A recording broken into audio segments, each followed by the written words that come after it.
Halo semua, selamat datang kembali di channel ini. Hari ini kita akan membahas kabar panas dari medan konflik Rusia-Ukraina. Pada 13 Agustus 2025, Rusia mengumumkan bahwa mereka telah menghancurkan 5 fasilitas produksi rudal Sapsan Ukraina. Yang mengejutkan, fasilitas itu disebut-sebut didukung pendanaan dari Jerman.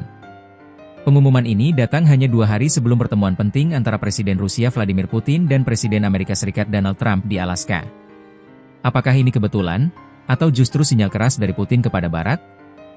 Mari kita bahas lebih dalam. Meskipun baru diumumkan, serangan ini ternyata sudah dilakukan pada bulan Juli 2025. Menurut laporan FSB, Rusia melancarkan operasi sabotase besar-besaran bersama Kementerian Pertahanan. Target utama adalah fasilitas-fasilitas di Pavlograd dan Shostka, Ukraina.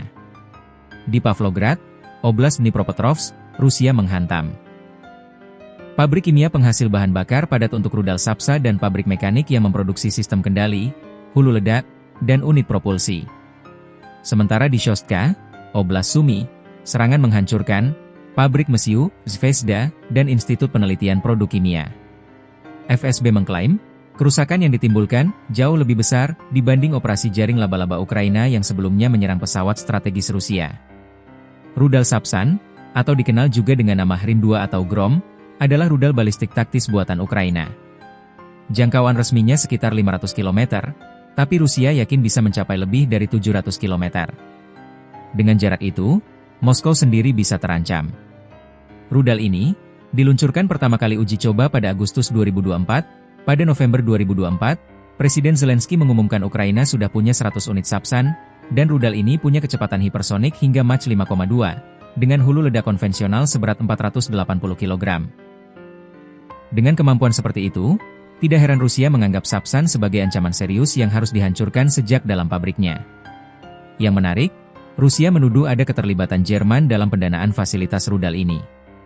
Sementara itu, sejak 2016, Arab Saudi juga diketahui pernah menginvestasikan 40 juta dolar Amerika dalam proyek Sapsan.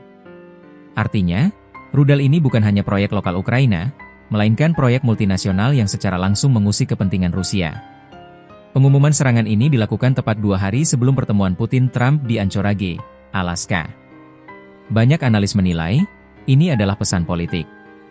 Putin ingin menunjukkan pada dunia bahwa, 1. Rusia masih punya kekuatan menghantam jantung industri militer Ukraina. 2. Rusia tidak takut pada dukungan Barat, termasuk Jerman.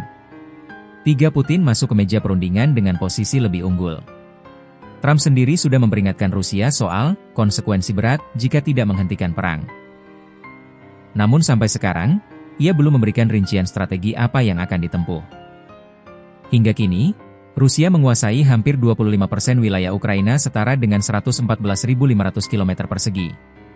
Wilayah itu meliputi Luhansk, Donetsk, Zaporizhia, dan Kherson, sementara Crimea sudah dikuasai Rusia sejak 2014.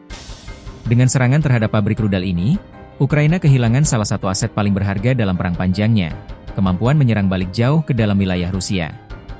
Penghancuran pabrik Sapsan bukan sekadar operasi militer, tapi juga perang pesan. Bagi Rusia, ini adalah cara menunjukkan bahwa setiap upaya Ukraina untuk mengembangkan senjata canggih akan digagalkan. Bagi Ukraina, kehilangan fasilitas ini adalah pukulan telak, meski mereka mungkin akan terus mencari dukungan Barat untuk bangkit lagi. Dan yang paling menarik, semua ini terjadi menjelang pertemuan Putin dan Trump. Pertanyaannya, apakah pertemuan itu akan membawa jalan damai, atau justru membuka babak baru konflik yang lebih panas?